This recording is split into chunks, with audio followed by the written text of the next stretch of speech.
If I were to ask you, how do you identify yourself? What would you say? I think many of us might say, especially these days, well, I'm a man or I'm a woman. Some people might say, well, I'm a pilot or I'm a stay-at-home mom.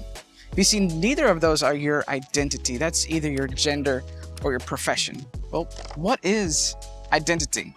Well, the definition of identity is this. Well, see, most people identify themselves by either their race, maybe their skin color, maybe the passport, like where they were born, maybe by their job or even their sexuality. You see, the problem is that identities, they tend to divide us. And when there's division, you have competition. And sometimes when you have competitions, you have war. So your identity, it's really important to understand. The definition of identity is this. It's the perception of yourself based on the images and experiences of your past. But you see, the problem with that definition is that your perception is not always true, and the truth is not always your perception. So, how do you get your identity? Well, I believe you get your identity from God. You see, the prophet Isaiah tells us a little bit about what he thinks about identity and being named by God. He says this: the nations will see your vindication and all kings your glory. You will be called by a new name that the mouth of the Lord will bestow. The prophet Isaiah is saying that the Lord is going to give you a new name. The Lord is going to give you your identity. So, how do you get your identity from God? Well, let's talk about that. So we have some examples from the Bible. Actually, Moses, probably the second most famous guy in the Bible besides Jesus, was given an identity from God. You see, Moses grew up as a Hebrew boy, and you could tell from early on in his life, God had something special for him. He grew up in slavery. The Israelite people were enslaved to the Egyptians. And you see, there were so many, the Israelites were growing so quickly that Pharaoh was concerned. And so Pharaoh did something terrible. He ordered every single young boy to be murdered. And Moses was that age, and his parents were able to hide him for about 3 months. And then after that, they couldn't hide him any longer. And so they devised a plan. They actually got Moses and they put him in a basket, and they floated the basket near where they knew Pharaoh's daughters would be. And sure enough, Pharaoh's daughters found Moses and then raised Moses as their own. God had set Moses apart for something special.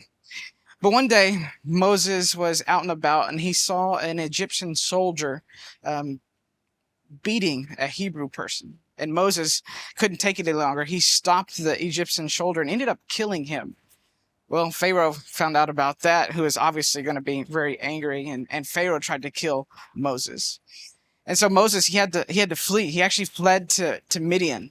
And he lived for 40 years in Midian. And during that time there in Midian, Moses was a shepherd. But you see, God didn't call Moses to be a shepherd. And he had something very special planned for Moses.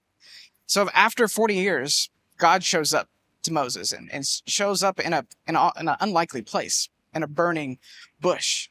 And in that burning bush, God speaks to Moses. So God said to Moses, "Moses, look, you're not a shepherd. You're a deliverer. I want you to go and deliver my people out of Egypt to the promised land. I have something special for you." Another example out of the Bible is the story of Gideon. Gideon thought of himself as a coward. He told the angel of the Lord, he said this: "My clan is the weakest in Manasseh. I am the least in my family."